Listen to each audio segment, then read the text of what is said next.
So to be clear, that's the feds telling you that they want to pass speech laws, which will basically just give them the full power to go after you for wrongthink. The very thing that Charlie was fighting against. They all just got right to work. If you're a Trump supporter, wake up. Okay? He has handed so much over to Israel, and he's about to hand over the keys to our speech. Candace Owens just ripped the right-wing Republican assault on free speech as Pam Bondi announces that there's going to be a crackdown on hate speech, the same thing Republicans complained about when the Democrats floated the same idea last year. She gets into why this is a horrible idea and why it's so treacherous to push this in the name of Charlie Kirk. So let's get into this. Please like the video and subscribe to the channel. And the strangest thing is that Pam Bondi, who is a complete loser and a tool, is trying to use the assassination of Charlie Kirk to lay the groundwork for hate speech laws in America. The very thing that Charlie was fighting against. They all just got right to work trying to pass laws. Well, Charlie Kirk is that, so now we got to hate speech is something. Exactly what he's messaging me about that he doesn't want to happen. They're trying to use his death to justify. Listen to what Pam Bondi said to Katie Miller on her podcast. Take a listen. There's free speech and then there's hate speech. No. And there is no place, especially now, especially after what happened to Charlie in our society. Do you see more law enforcement going after these groups who are using hate speech and putting cuffs on people so we show them that some action is better than no action? We will absolutely target you, go after you if you are targeting anyone with hate speech, anything, and that's across the aisle. So to be clear, that's the feds telling you that they want to pass speech laws, which will basically just give them the full power to go after you for wrongthink, okay? And they're doing it in the most disturbing way ever by going after Charlie Kirk's legacy and using his assassination to say, oh, well, now we've got to get hate speech done, which, by the way, who was the person and the leader who said that he was passing laws against speech in America? That was Bibi Netanyahu, okay? Years ago, on record, saying that he was working with the government of America, and any person that criticized Israel would find themselves on the wrong side of the law, okay? Bibi Netanyahu is behind that. That is record, public record. He did talk about that. But listen, this is just the new flavor of the Ministry of Truth. Remember last year when Republicans cited the fact that the Biden administration tried to create a Ministry of Truth to police hate speech and disinformation, especially as it pertained to harassment and, misinformation on the internet?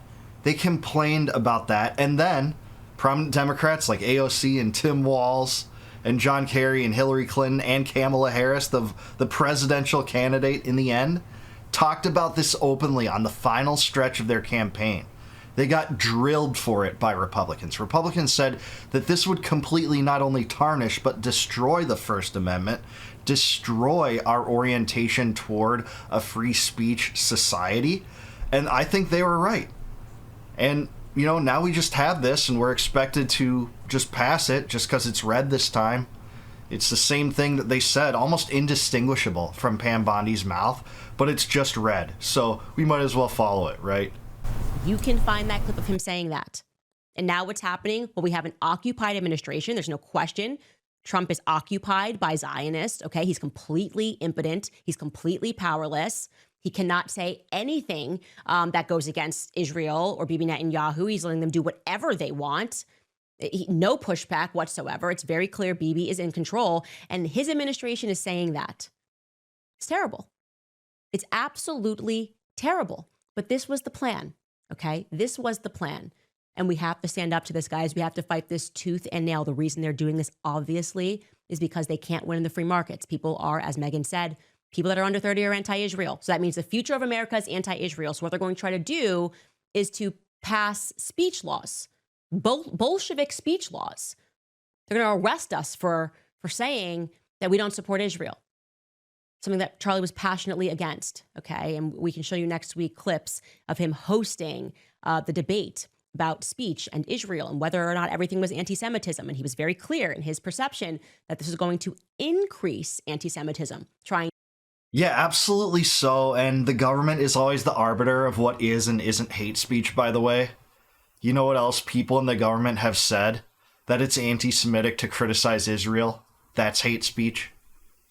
Soon enough, they'll say that it's hate speech to criticize the government, and there is precedent for that in the United States, I hate to say. In 1798, the Alien and Sedition Acts were passed, the most controversial of which was the Sedition Act by the Federalists, passed such that no one could even offer a mere criticism of the president or members of Congress.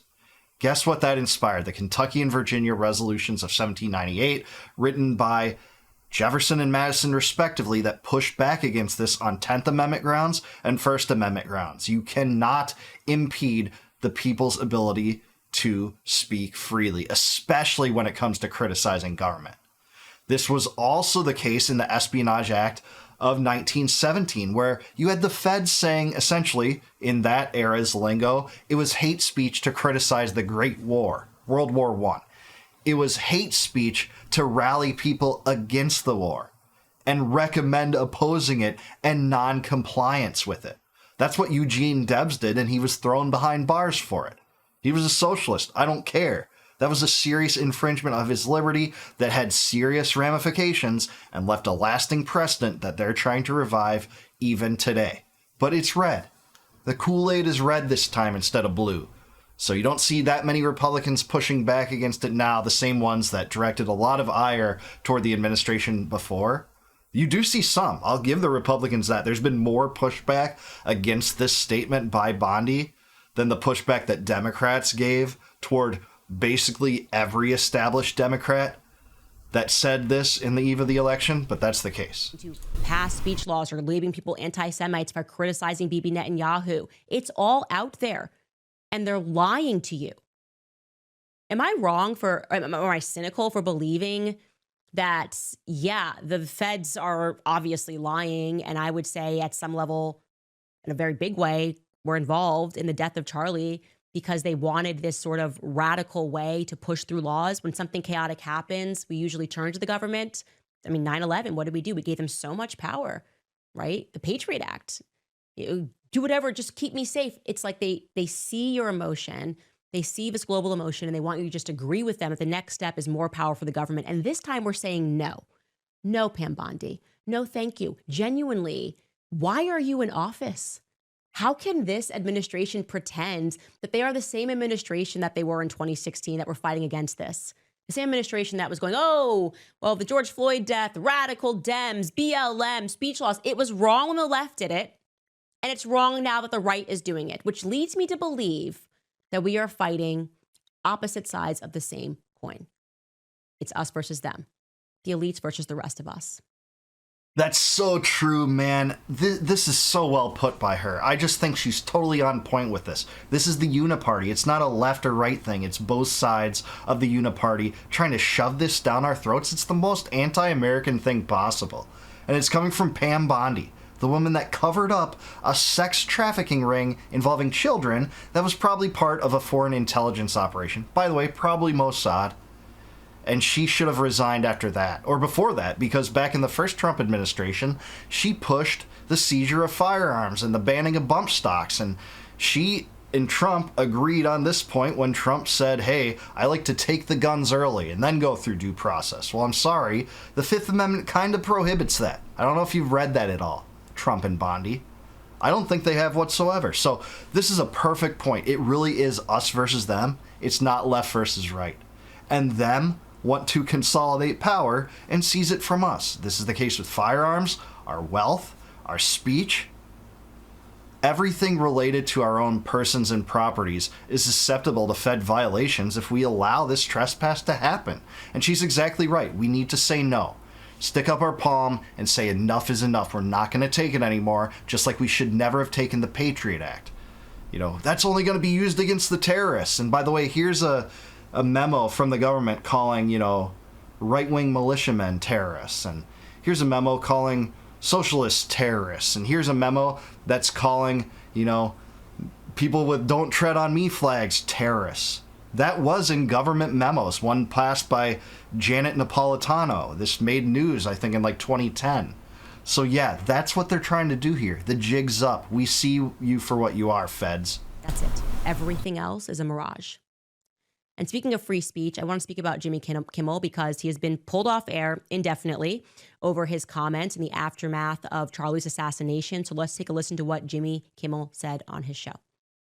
We hit some new lows over the weekend with the MAGA gang desperately trying to characterize this kid who murdered Charlie Kirk as anything other than one of them and doing everything they can to score political points from it. In between the finger pointing, there was grieving. On Friday, the White House flew the flags at half staff, which got some criticism. But on a human level, you can see how hard the president is taking this. My condolences on the loss of your friend Charlie Kirk. May I ask, sir, personally, how are you holding up over the last day and a half, sir? I think very good. And by the way, right there, you see all the trucks?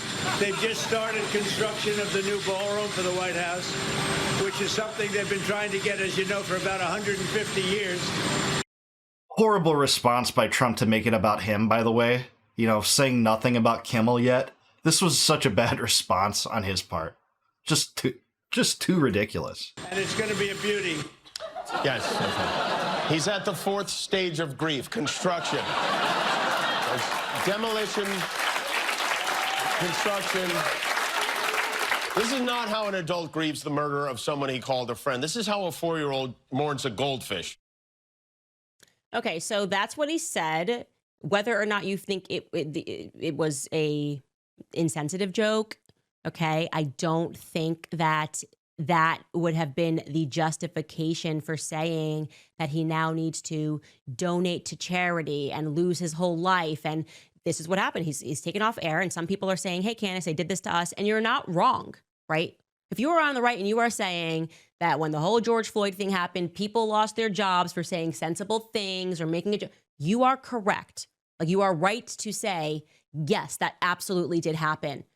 But if you're not recognizing that when you just flip the coin, it's the same people that are gaining more power, I just want the attacks on free speech to stop, okay? I want the reaction, if you're angry about what Jimmy Kimmel said, is for the free markets to take him out, right? He doesn't have a show because nobody's watching him anymore because they're so disgusted by what he said.